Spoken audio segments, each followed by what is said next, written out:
दोस्तों, एक छोटी सी कहानी जिसके द्वारा आप जानेंगे कि कैसे आलस आपके जीवन में आपके ऊपर हावी होता जा रहा है और कैसे आप उसे जीवन से बाहर निकाल सकते हैं। तो चलिए चलते हैं कहानी की ओर।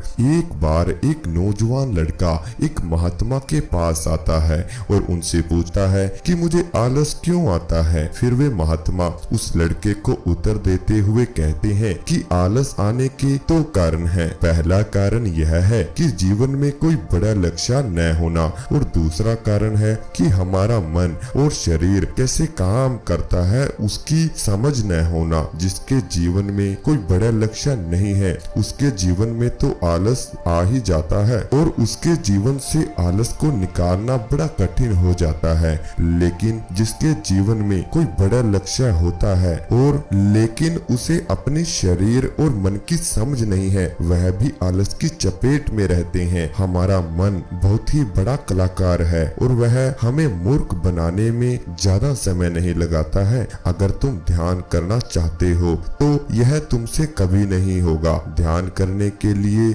मना नहीं करेगा। तुम्हारा मन तुमसे कहेगा कि तुम्हें ध्यान करना है तो ब्रह्म मुहूर्त के समय करो, उसमें ज्यादा अच्छा होता है। अब न तो तुम ब्रह्म मुहूर्त में उठ पाओगे और न ही तुम ध्यान कर पाओगे। ये तुम्हें धन कमाने के लिए कभी भी मना नहीं करेगा, लेकिन ये तुम्हें कहेगा कि धन की सब कुछ थोड़ी ही होता है और ये कभी भी तुम्हारा विरोध नहीं करता, बल्कि तुम्हारा मन तुम्हें मूर्ख बनाने लगता है। और कमाल की बात तो यह है कि तुम मूर्ख बनते हो। फिर वह लड़का उन महात्मा से पूछता है कि तो फिर इसका समाधान क्या है महात्मा जी। फिर वे महात्मा जी कहते हैं कि जो ये तुम्हारे साथ कर रहा है तुम भी वैसा ही इसके साथ करो। यह महात्मा जी उसके मन की बात कर रहे थे कि जैसे मन तुम्हें उलझाता है तुम भी उसे उलझाने का प्रयास करो, यानी कि तुम्हारा मन तुम्हें मूर्ख बना रहा है और तुम मूर्ख बन रहे हो। आप उसका उल्टा कीजिए। अगर वह तुम्हें मूर्ख बनाता है तो तुम उस मन को मूर्ख बनाने का प्रयास करो। जब तुम्हारा मन तुम्हें कहेगा कि कुछ देर सो जाता हूँ उसके बाद काम करूंगा, तो तुम अपने मन को कहो कि कुछ देर क्यों, ज्यादा देर सोऊंगा लेकिन उससे पहले काम पूरा करूंगा। तुम्हारा मन तुमसे कहेगा आज स्वादिष्ट भोजन खाऊंगा, तो तुम तुरंत उसे कहो कि स्वादिष्ट क्यों, अति स्वादिष्ट खाऊंगा लेकिन उसे 1 घंटा पहले व्यायाम जरूर करूंगा। फिर वह व्यक्ति उस महात्मा से पूछता है कि लेकिन कब तक मैं अपने मन को मूर्ख बनाऊं। फिर वे महात्मा जी कहते हैं कि सुनो बालक, जब तक तुम अपने आलस से मुक्त नहीं हो जाते तब तक तुम्हें अपने मन को मूर्ख बनाना होगा। फिर वही व्यक्ति पूछता है कि कभी कभी तो ऐसा होता है कि मुझे अफसोस हो रहा है कि मैं अपने जीवन में कुछ भी नहीं कर पा रहा हूँ, क्योंकि मेरे भीतर से ही कुछ करने का मन ही नहीं करता। फिर ऐसी स्थिति में मैं क्या करूँ। वे महात्मा जी कहते हैं कि मन को तो मूर्ख बना सकते हो लेकिन शरीर को तुम्हें समझाना होगा। हमारा शरीर चलता है भोजन से और अगर तुम मरा हुआ भोजन खाओगे तो वह तुम्हें ऊर्जा कैसे देगा। मरे हुए भोजन का अर्थ यह है कि ऐसा भोजन जो व्यक्ति सिर्फ अपने स्वाद के लिए खाए, जिससे शरीर का उचित विकास नहीं होता, जैसे कि मिठाइयाँ, पिज्जा, बर्गर आदि। इसलिए भोजन ऐसा करो जो तुम्हारे भीतर ऊर्जा पैदा करे, न कि आलस, जैसे कि फल खाओ और घर का सादा भोजन खाओ। फिर वह लड़का महात्मा जी से पूछता है कि महात्मा जी मैं शुरुआत कैसे करूं। महात्मा जी कहते हैं कि शुरुआत करो एक बड़ा लक्ष्य निर्धारित करने से, यानी एक बड़ा लक्ष्य खुद बनाओ। तुम्हारा लक्ष्य केवल कहने के लिए बड़ा नहीं होना चाहिए, बल्कि उस लक्ष्य के साथ तुम्हारी भावनाएं जुड़ी होनी चाहिए। अगर तुम्हारा लक्ष्य ऐसा है जिसके बारे में सोचकर ही तुम्हारी आंखों में आंसू आ जाते हैं तो तुम्हें कुछ और करने की जरूरत नहीं है। फिर तुम्हारा लक्ष्य ही तुमसे सब कुछ करवा देगा। और अगर लक्ष्य इतना बड़ा नहीं है या फिर तुम्हारी भावनाओं के साथ जुड़ा हुआ नहीं है तो फिर अपने लक्ष्य को खोजना ही अपना लक्ष्य बना लो कि मैं क्या करना चाहता हूँ। इसको बात को ही लक्ष्य बना लीजिए।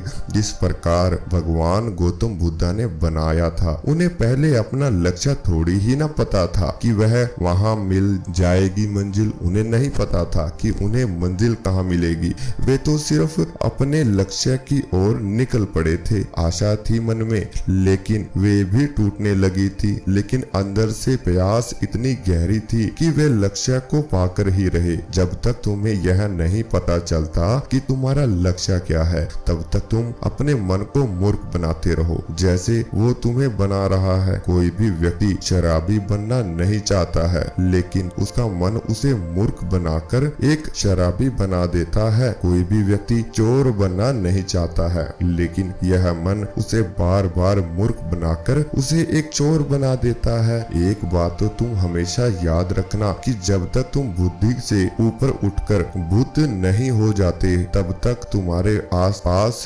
विकल्प हैं। कहने का मतलब है कि या तो तुम अपने मन के द्वारा मूर्ख बनो या फिर तुम इसे मूर्ख बनाओ। बीच का कोई भी रास्ता नहीं है। अगर तुमने अपने मन को मूर्ख बनाना बंद कर दिया तो यह मन तुम्हें मूर्ख बनाना शुरू कर देगा। फिर वह नौजवान लड़का कहता है कि यह तो आसान है, मन को मूर्ख बनाया जा सकता है। वे महात्मा मुस्कुराते हैं और कहते हैं कि यह एहसान भी तुम्हारे मन को ही लग रहा है। ये मन कब और कैसी चाल चलेगा, उसके लिए तुम्हें जागरूक होना पड़ेगा। अपनी जागरूकता को बढ़ाओ और जागरूकता को बढ़ाने के साथ साथ जागरूक व्यक्तियों के साथ रहना शुरू कर दो या फिर अपने खुद के साथ समय बिताओ। अगर तुम आलसी व्यक्तियों के साथ रहोगे तो तुम भी आलसी हो जाओगे, और अगर तुम ऊर्जावान लोगों के साथ रहोगे तो तुम भी ऊर्जावान बनोगे। फिर वह लड़का महात्मा जी से कहता है कि मुझे अपने मन को मूर्ख बनाना